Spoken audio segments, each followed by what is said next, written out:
आप सभी को प्रभु यीशु मसीह में हमारा जय मसीह की। आप जो प्रभु में सम्मिलित हैं और मैं आज आप लोग के साथ इस पेज में मैं प्रभु का धन्यवाद करता हूं कि प्रभु अपनी अगुवाई और अपनी मोहब्बत हमसे अलग नहीं किया और यही कारण है कि आज हम प्रभु की संगति में फिर पाए जाते हैं।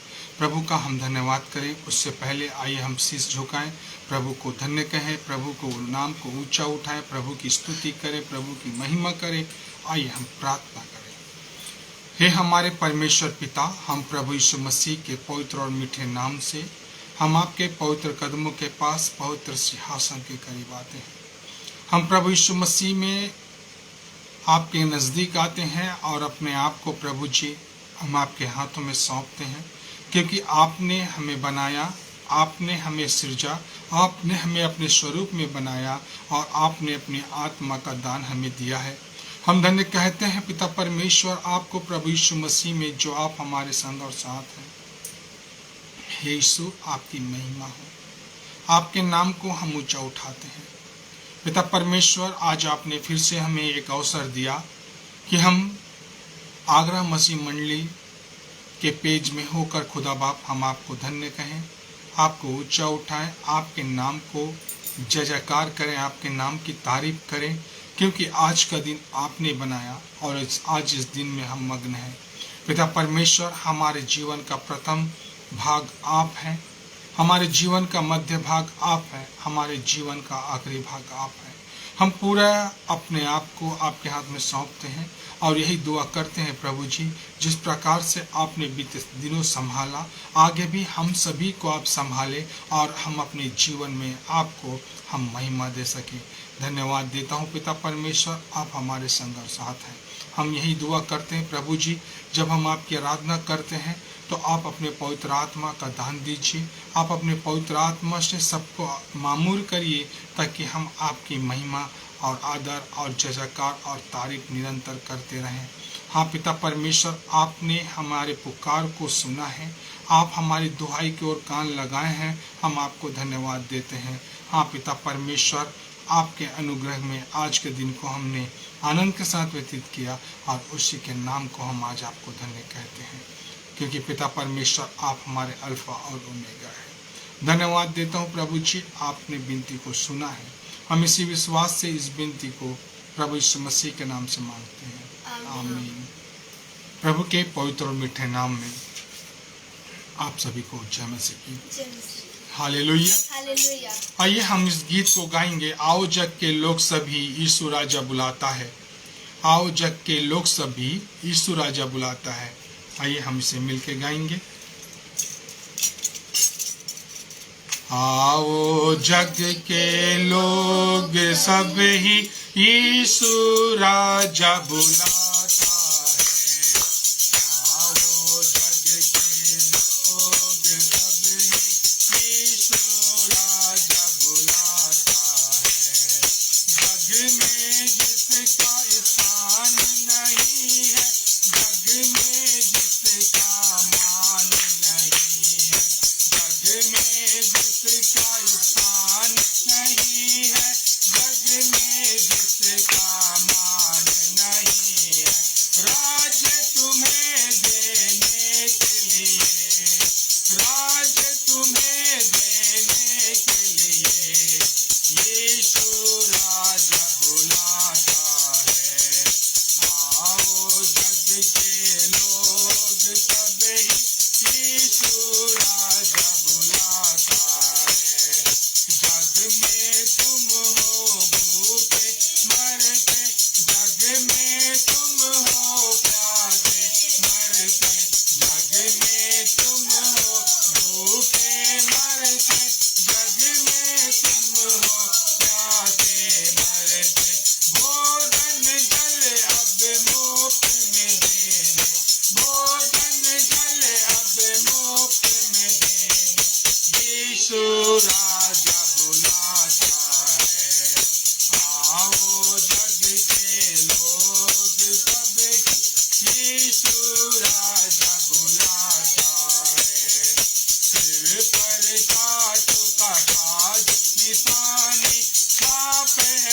उसकी बहती पतली, सिर पर कांटों का ताज निशानी, छाप है उसकी बहती पतली, सीधे हाथ पसारे हुए, सीधे हाथ पसारे हुए, यीशु राजा बुलाता है।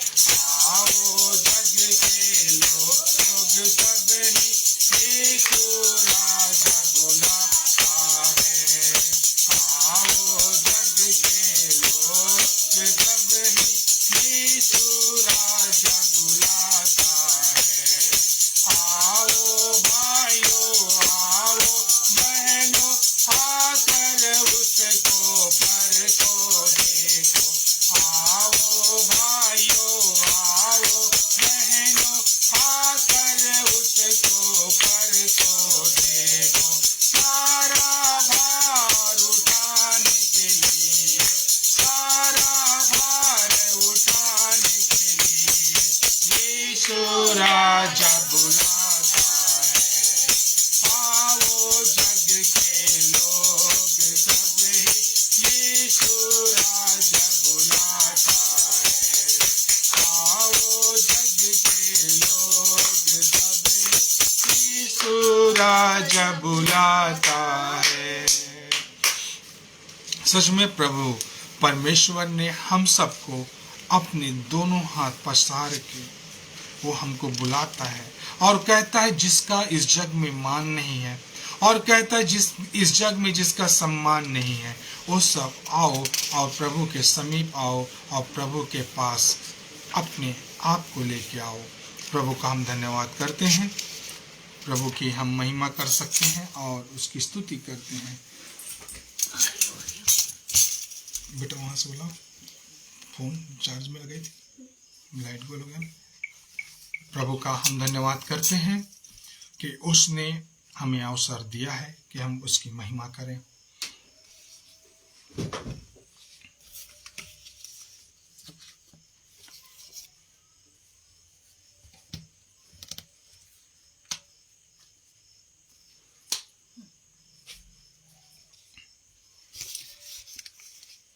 हम प्रभु की महिमा के लिए एक और गीत गाएंगे, प्रभु की स्तुति करेंगे।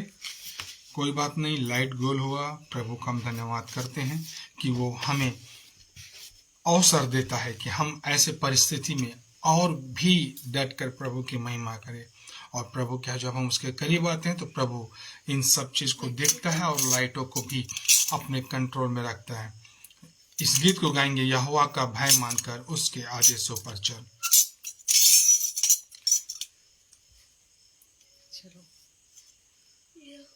लाइट चालू नहीं हुआ, उपकार उसने किया, आधार हमको दिया। उपकार उसने किया, आधार हमको दिया। उसकी ही राह सही, उसका वचन है अटल। उसकी ही राह सही, उसका वचन है अटल। यहोवा का भय मानकर उसके आदेशों पर चल। केवल वचन की राह पर होगा जीवन सफल। यहोवा का पापों में जग था मरा, अंधकार दिन में भरा। पापों में जग था मरा, अंधकार दिन में भरा। यीशु के बलिदान से कहता हुआ है विफल। यीशु के बलिदान से कहता हुआ है विफल। यहोवा का भय मानकर उसके आदेशों पर चल। केवल वचन की राह पर होगा जीवन सफल।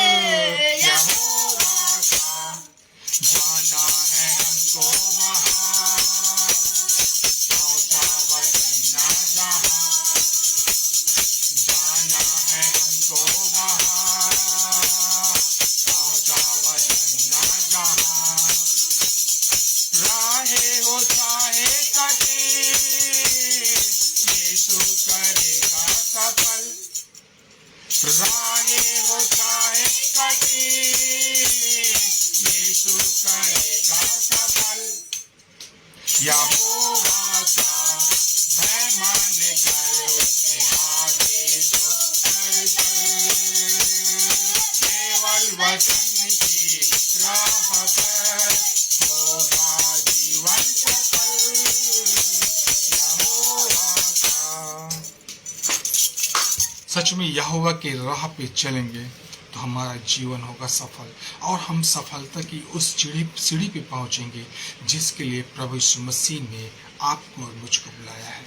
तो क्यों ना हम प्रभु को धन्यवाद दें, प्रभु के इस गीत को लिखने वाले को धन्यवाद दें, प्रभु में शामिल होने वाले प्रत्येक लोगों को हम परमेश्वर के पवित्र हाथ में सौंपेंगे। आइए हम प्रभु के वचन के में मनन के लिए निकाल लेंगे भजन संहिता की पुस्तक और उसका 95 अध्याय, भजन संहिता की पुस्तक उसका 95 अध्याय। परमेश्वर का वचन यहाँ पे इस प्रकार से लिखा है,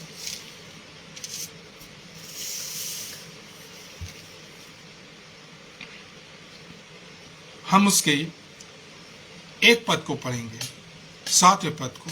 भजन संहिता की पुस्तक उसका 95 अध्याय और उसके 7 पद को पढ़ेंगे। क्योंकि वही हमारा परमेश्वर है और हम उसकी चराई की प्रजा और उसके हाथ की भेड़े हैं। भला होता कि आज तुम उसकी बात सुनते। Yes, hallelujah. यह परमेश्वर का पवित्र वचन है जो आपके और मेरे जीवन को आनंदित कर देता है, बहाल कर देता है, खुशियों से भर देता है। और यहाँ वचन कहता है क्योंकि वही हमारा परमेश्वर है। जी हाँ, आपका और मेरा सिर्फ एक ही परमेश्वर है जो आदि में था और जो अंत में है और निरंतर हमारे साथ है। वही परमेश्वर है जिसने आपको और मुझको अपने समानता और अपने स्वरूप में बनाया, अपनी समानता और स्वरूप में बनाया, और वही परमेश्वर है और कोई दूसरा नहीं। फिर कहता प्रभु का वचन, और हम उसकी चराई की प्रजा है। सच में परमेश्वर हमारा अगुवाई करने वाला है। हम उन चराइयों में चलते हैं जिनमें उत्तम से उत्तम और चिकनी से चिकनी पदार्थ आपके और मेरे जीवन में पाए जाते हैं। यदि आज हम उसकी आवाज को सुने, वचन कहता है भला होता कि आज तुम उसकी बातें सुनते। हालेलुया, बहुत ही अच्छी बात है। भला होता मेरे प्रियो, जिस दिन संसार के प्रत्येक लोग उसकी आवाज को सुन लें, उस दिन प्रभु का निकट आना करीब है। इसीलिए वचन बार बार आपको और मुझको और उन सुनने वालों को प्रेरित करता है कि भला होता। क्या होता? भला मतलब आपका और मेरा भला होता, ताकि हम उस मार्ग में चलते जो परमेश्वर ने आपके और मेरे लिए ठहराया है। और ये हम जानते हैं कि नए नियम में जो ये पदें हैं, ये प्रभु यीशु मसीह के अनुयायियों के लिए है, प्रभु यीशु मसीह के विश्वास करने वालों के लिए है, और प्रभु यीशु मसीह के पद चिन्हों पे चलने वाले हैं। क्या लिखा है? भला होता कि आज उसके शब्दों को, उनकी आवाज को सुनते।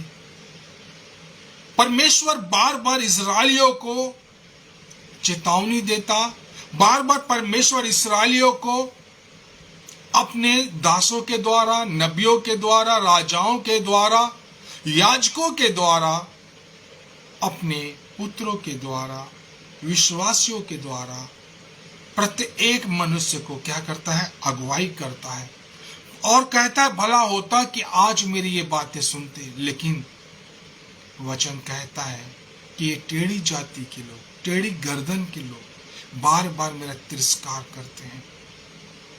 और इसीलिए प्रभु कहता है कि ये मेरी चराई की भेड़ें हैं। ये मेरी चराई की प्रजा है। वो उसको परमेश्वर आपको और मुझको कभी नहीं छोड़ा। इसलिए भरी सभा के सामने दाऊद कह रहा है यहाँ पे कि हम उसकी चराई की प्रजा है। इसलिए 95 अध्याय के पहले पद में कहता है, आओ हम यहोवा के लिए उच्च स्वर से गाएं, अपने उद्धार की चट्टान का जय जयकार करें। दाऊद जानता था कि प्रत्येक जो इस्राएली लोग हैं, प्रत्येक जो यहूदी लोग हैं, प्रत्येक जो मिस्र से निकाल के लाया है, वह हर एक को कहता है आओ हम। परमेश्वर ने कभी अपने बच्चों को नहीं छोड़ा। परमेश्वर ने अपने बच्चों के साथ निरंतर बना रहा। इसीलिए 7वें पद में कहता है, 6वें पद में कहता है, आओ हम झुककर दंडवत करें और अपने कर्ता यहोवा के सामने घुटने टेकें। कितनी भली और मनोहर बात है। सत्य है कि हम क्यों दूसरे के पास झुके। इस्राएली बार बार यहोवा को त्याग देते थे, यहोवा को बार बार छोड़कर चले जाते थे अपने मन की ढिठाई और अपने कार्यों के द्वारा, क्योंकि ये सुनते किसी की नहीं थे, और सुनते भी एक कान से तो दूसरे कान से निकाल देते थे। इसलिए वचन कहता है, भला होता कि आज तुम उसकी बात सुनते। हम कुछ एक छोटी छोटी बातों को अपने जीवन में देखने का प्रयास करेंगे ताकि उसके द्वारा हम प्रभु के और समीप, प्रभु के और करीब आ सके। परमेश्वर आपको और मुझको कभी नहीं छोड़ा। परमेश्वर आपको और मुझको कभी नहीं त्यागा। परमेश्वर अपने विश्वासियों को कभी नहीं त्यागता और वह आपका और मेरा पूरा पूरा उद्धार करना चाहता है। क्या आप और मैं आज उसके शब्द को सुनते हैं? क्या आप और मैं आज उसकी बात को सुनते हैं? यदि सुनते हैं तो आइए जल्दी से हम कुछ बातों को देख करके सीखेंगे और समझेंगे कि वचन क्या कहता है। वचन कहता है, भजन संहिता की पुस्तक उसका 95 अध्याय और उसके 7 पद में कहता है कि भला होता कि आज तुम उसकी बातों को, उसकी आवाज को सुनते।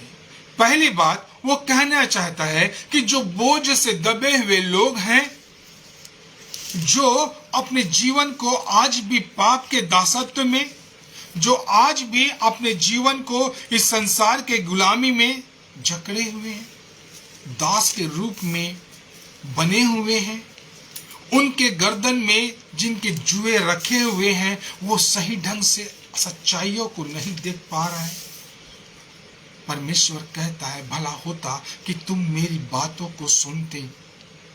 परमेश्वर आपके और मेरे भलाई के लिए ही कह रहा है कि हम अपने इस देह को पाक और पवित्र करें, इस आत्मा को जिसको परमेश्वर ने आपको और मुझको दिया है, हम उसकी रखवाली करें, क्योंकि ये आत्मा आपकी और मेरी नहीं है, उस जीते परमेश्वर की धरोहर है। इसलिए वचन कहता है कि भला होता कि ये आज मेरी बात को सुनते।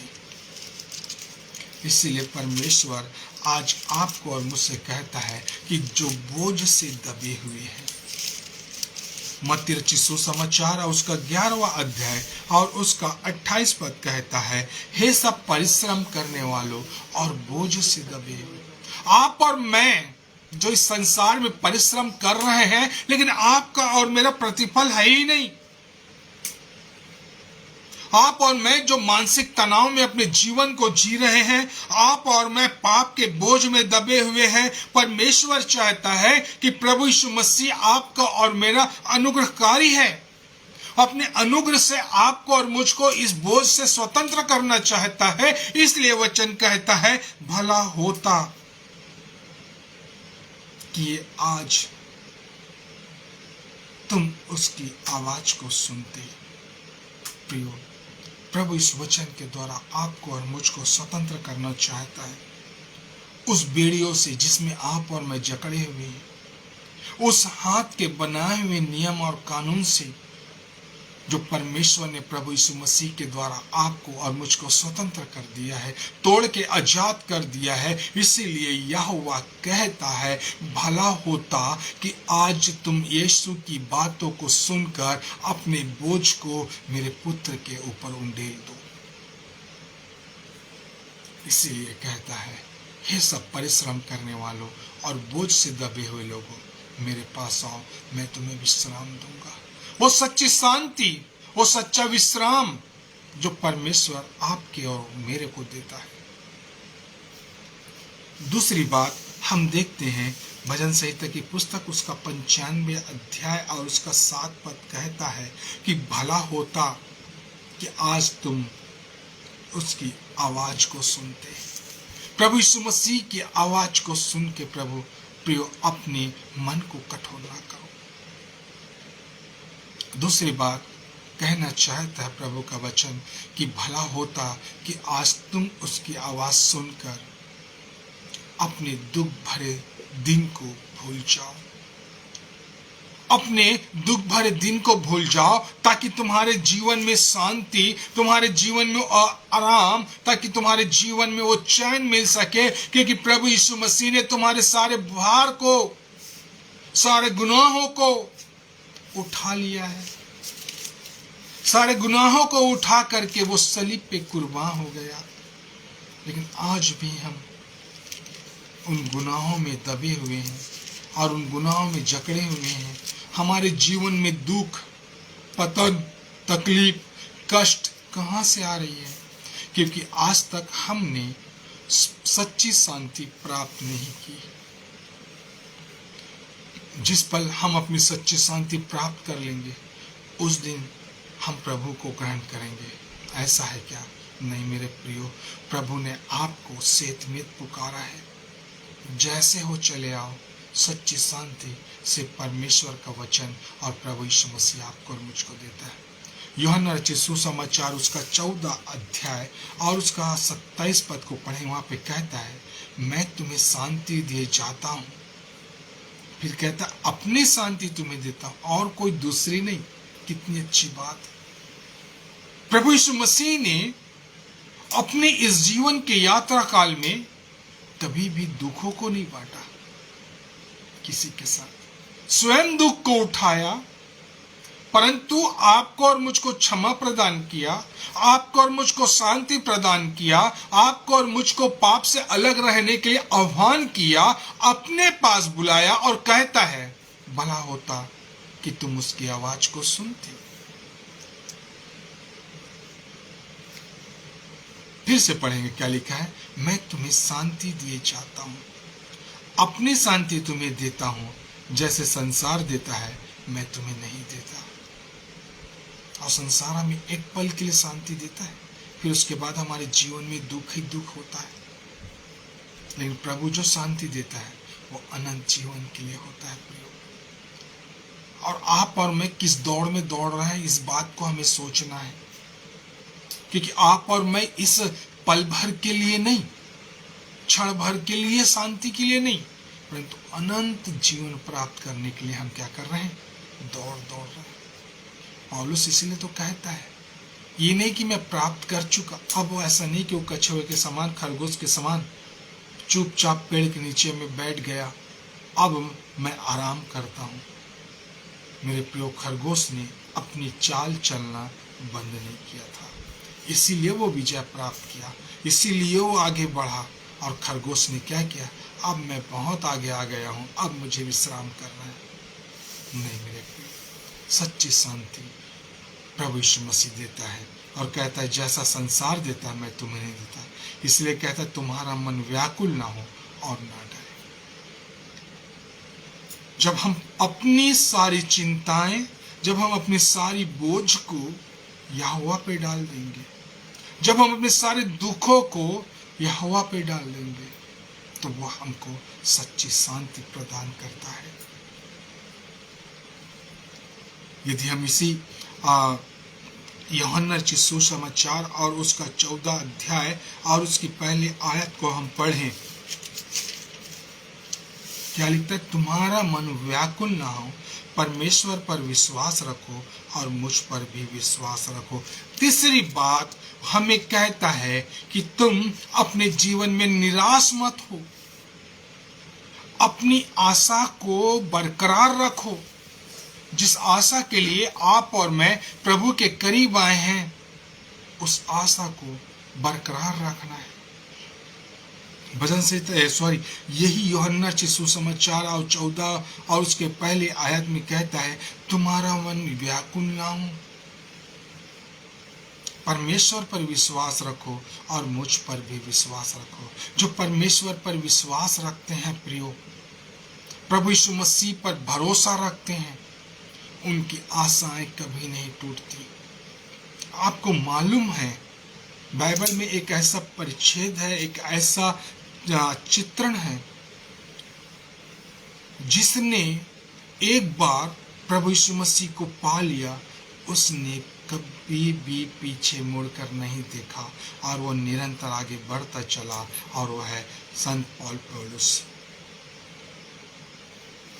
पौलुस जब प्रभु यीशु मसीह को दमिश्क के मार्ग में पा लिया, उसने कभी भी पलटकर पीछे नहीं देखा, क्योंकि उसकी सारी निराशाएं जाती रहीं, उनकी सारी मन की भ्रमिक बातें खत्म हो गई। उसके जीवन में जो भी विचार थे प्रभु यीशु मसीह को पाने के बाद, उसकी आशाएं भर के क्या हो गई, तृप्त हो गई, और वो निरंतर दौड़ते रहा कि एक आत्मा बच जाए तो परमेश्वर के राज में महा आनंद हो जाए। इसलिए उसने बहुत सी यात्राएं की, अपने लिए नहीं, उस सच्ची आशा को जो प्रभु यीशु मसीह में प्राप्त होता है, वो दूसरों को बांटने के लिए। भजन संहिता के पुस्तक उसका 95 अध्याय और उसका 7 पद क्या कहता है, भला होता। किसके विषय में कह रहा है परमेश्वर? भला होता आपके और मुझको, जो इस्राएली लोग थे उनको, कि भला होता कि आज तुम उसकी सुनते। परमेश्वर आपसे और मुझसे कहना चाहता है कि हम उसके द्वारा उसकी आवाज को सुने, जो परमेश्वर ने प्रभु यीशु मसीह को इस पृथ्वी में आपके और मेरे लिए भेज दिया। हम अगली बात हम देखते हैं, भला होता कि आज तुम उसकी आवाज को सुनते। यशायाह नबी की पुस्तक उसका 40 अध्याय और उसका हम ये 31 पद को पढ़ेंगे। यशायाह नबी की पुस्तक और उसका 40 अध्याय और उसका हम 31 पद को पढ़ेंगे। परमेश्वर का वचन यहाँ पे इस प्रकार से कहता है, वह थकित हुओं को बल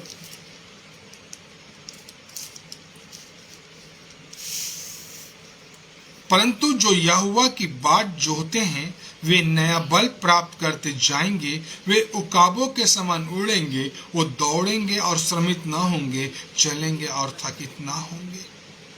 यदि हम 29 पद को पढ़े तो वहां पे लिखा हुआ, थके हुए को बल देता और शक्तिहीन को बहुत सामर्थ्य देता है। परमेश्वर आपको और मुझको आज के दिन, इस संध्या के समय, इस आगरा मसीह मंडली पेज के द्वारा आह्वान देना चाहता है कि भला होता कि आज तुम उसके शब्द को सुनते और परमेश्वर के द्वारा नया बल प्राप्त करते जाते। और परमेश्वर के द्वारा नया बल प्राप्त करते जाते। 29 पद कहता है, वे थके हुए को बल देता और शक्तिहीन को बहुत सामर्थ्य देता है। आज हम इतने थक चुके हैं कि अपने जीवन में परमेश्वर के लिए समय नहीं निकाल पा रहे। लेकिन मेरे प्रिय, परमेश्वर आपसे और मुझसे वाचा बांध रहा है, आपसे और मुझसे आह्वान कर रहा है कि भला होता कि आज तुम उसके वचन को सुनते, उसके शब्द को सुनते, उसकी वाणी को सुनते।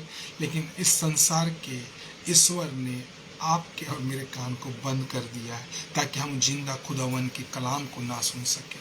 लेकिन परमेश्वर आपको और मुझको सिखलाना चाहता है, परंतु जो यहोवा की बाट जोहते हैं वो नया बल प्राप्त करते जाएंगे। वे उकाबों के समान उड़ेंगे, वे दौड़ेंगे और श्रमित ना होंगे, चलेंगे पर थकेंगे ना। कितनी अच्छी परमेश्वर की वाचा है जो परमेश्वर आपको और मुझको देता है। अगली बात हम देखते हैं परमेश्वर का वचन आपको और मुझको क्या कहता है। यदि हम निकाले मत्ती रचित सुसमाचार और उसका 28 अध्याय, यदि हम इब्रानियों की पत्री उसका 13 अध्याय उसका 6 पद को पढ़े, वहां पे लिखा है, इसलिए हम निडर होकर कहते हैं प्रभु मेरा सहायक है, मैं न डरूंगा, मनुष्य मेरा क्या कर सकता है। परमेश्वर आपका और मेरा एक संगति देता है। परमेश्वर आपको और मुझको अपना संगी वारिस बनाता है। परमेश्वर आपको और मुझको अपना साथ देता है। परमेश्वर आपको और मुझको अकेले में एक सच्चा हम सफर है। इसलिए वो कहता है, इसलिए हम निडर होकर कहते हैं, कौन? जो प्रभु में विश्वास करता है, जो प्रभु की वाणी को सुनता है, जो प्रभु के पुकार कर अपना कान लगाता है, उसको कहता है। इसलिए हम निडर होकर के कहते हैं प्रभु मेरा सहायक है। आज कोई तो कहो मेरे साथ, प्रभु मेरा सहायक है, मैं न डरूंगा, मनुष्य मेरा क्या कर सकता है। यदि परमेश्वर हमारी ओर है तो हमारा विरोधी कौन होगा। ये सत्य है और इसे हमें समझना और जानना चाहिए। यदि आज हम इब्रानियों की पत्री उसका 4 अध्याय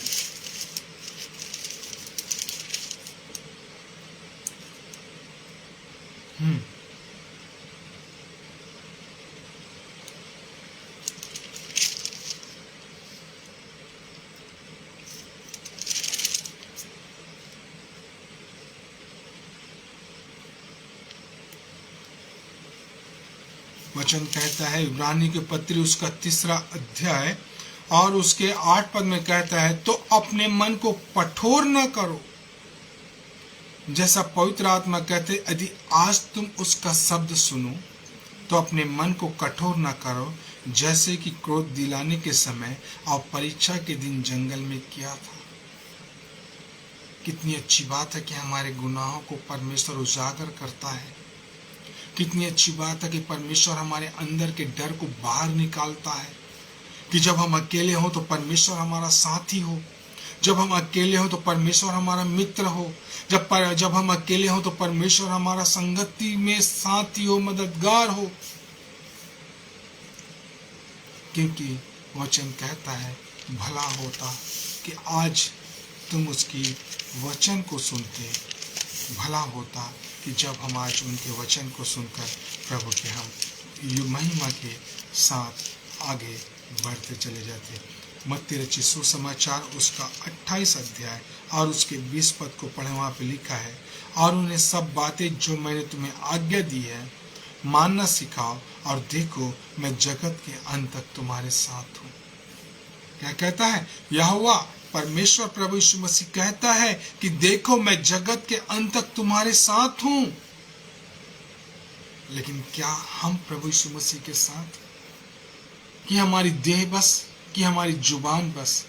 मेरे प्रियो, हमें तो अपने हृदय को प्रभु के चरणों में रख देना है, अपने मन को प्रभु के हाथों में सौंप देना है। इसलिए वचन कहता है कि अपने वस्त्र नहीं, अपने मन को फाड़ कर रख दे, क्योंकि ये मन सबसे अधिक भटकने वाला है। आज हम जिससे मोहब्बत करते हैं उसी से हम लड़ाई करना, उसी से हम बदला लेना, उसी से हम अपने संबंध को विच्छेद करते हैं। कारण छोटी छोटी बातें, सिर्फ छोटी छोटी बातें। लेकिन आज परमेश्वर का वचन यही छोटी छोटी बातों के द्वारा आपको और मुझको सिखलाना चाहता है कि हम परमेश्वर की वचन को सुने, परमेश्वर की वाणी को सुने। और जब परमेश्वर की वाणी को सुने मेरे प्रियो, तो हम अपने मन को कठोर ना करें, जैसे हमारे बाप दादों ने जंगल में परीक्षा के दिनों में किया था। अगली बात हम देखें, परमेश्वर का वचन कहता है, यूहन्ना रचित सुसमाचार और उसका 14 अध्याय और उसका हम 6 पद को पढ़ें। यूहन्ना रचित सुसमाचार और उसका 14 अध्याय और उसको हम 6 पद को पढ़े। वहां पे वचन कहता है, यीशु ने उससे कहा, मार्ग और सत्य और जीवन मैं ही हूं, बिना मेरे द्वारा कोई पिता के पास नहीं पहुंच सकता। सच में यदि हम इस पृथ्वी में भटके हुए हैं, यदि हम इस संसार में आज भी ईश्वर विहीन हैं, यदि आज हम अपने आप को अकेलापन महसूस कर रहे हैं, यदि आज हम अपने आप को प्रभु के चरणों में नहीं डाले हैं, तो उस परमेश्वर के इस पवित्र वचन को पढ़े जो प्रभु यीशु मसीह कहता है। यीशु ने उससे कहा, मार्ग और सत्य और जीवन मैं ही हूं, मेरे द्वारा कोई पिता के पास नहीं पहुंच सकता। इसलिए प्रभु के वचन को सुने, प्रभु की वाणी को सुने, प्रभु के शब्दों को, उसकी पुकार की ओर कान को धरे, क्योंकि परमेश्वर आपसे और मुझसे बातें करते हुए कहता है। यह भजन संहिता की पुस्तक उसका 95 अध्याय कि भला होता कि आज हम उसके वचन को सुनते। कितनी आनंद की बात है कि परमेश्वर आपके और मेरे साथ है। परंतु क्या आज हम परमेश्वर की वाणी को सुनते हैं? यदि परमेश्वर की वाणी को सुनते हैं तो हमें अपने बोझ को परमेश्वर पे डाल देना है। यदि हम उसके आवाज को सुनते हैं तो अपने दुख को प्रभु के चरणों में डाल देना है, ताकि हम पूर्ण शांति को प्राप्त करें। यदि हमारे जीवन में निराशा है, भूल जाइए उस निराशा को, क्योंकि हमारा एक ही आशा है, प्रभु यीशु मसीह है। यदि हम आज भी दुर्बल हैं, आज भी बलहीन हैं, तो परमेश्वर का वचन कहता है वो थके हुए को नया बल देता है। यदि आज हम अपने आप को इस पृथ्वी में अकेला महसूस करते हैं, तो प्रभु यीशु मसीह ने आपसे और मुझसे यूहन्ना की पुस्तक उसका 16वां अध्याय में कहता है कि मैं तुम्हें पवित्र आत्मा दिए चाहता हूँ, जो तुमको मेरी ही बातों में से सिखाएगा। यदि हम आज भटके हुए हैं तो अपने मन को एकाग्र करें, हम अपने जीवन को एकत्रित करें और प्रभु के चरणों में लाकर कहें, हाँ प्रभु, भला है कि आज मैंने तेरी वाणी को सुना है। परमेश्वर अपने इस छोटी छोटी बातों के द्वारा, अपने इस पवित्र वचन के द्वारा आपको और मुझको सबल प्रदान करें, आशीषित करें, ताकि आप और मैं उसके संगति में निरंतर बने रहें। प्रभु को हम धन्यवाद देंगे और प्रभु के चरणों में आए और प्रार्थना करें। हे परमेश्वर पिता, हम प्रभु यीशु मसीह के नाम से आपके करीब आते हैं। हे खुदावन, आपको यीशु मसीह के नाम से पुकारते हैं। हम धन्यवाद देते हैं प्रभु जी कि आपने हमारे सारे बलाएं को, आपने हमारे सारे दुखों को हर लिया है। आपने हमें सारे बंधनों से स्वतंत्र कर दिया और हमारे लिए एक ऐसा अगुआ तैयार किया जो हमें अकेला नहीं छोड़ता, परंतु निरंतर हमारे साथ रहता है। हम धन्यवाद देते हैं पिता परमेश्वर, यह आपका पवित्र वचन है जिस पे हम मन लगाकर आपकी महिमा कर सकते हैं। खुदा बाप, हम आपसे प्रार्थना करते हैं, हम जैसे भी हैं प्रभु आपके हैं, हमें सामर्थ्य देना प्रभु कि निरंतर हम आपके समानता और स्वरूप में बदलते जाएं और आपकी महिमा इस जीवन से करते जाएं। सारा आदर, गौरव, महिमा हम आपको देते हैं और इस विनती को यीशु के नाम से मांगते हैं। आमीन, आमीन। Thank you Jesus. आप सभी को प्रभु यीशु मसीह के पवित्र और मीठे नाम में जय मसीह की।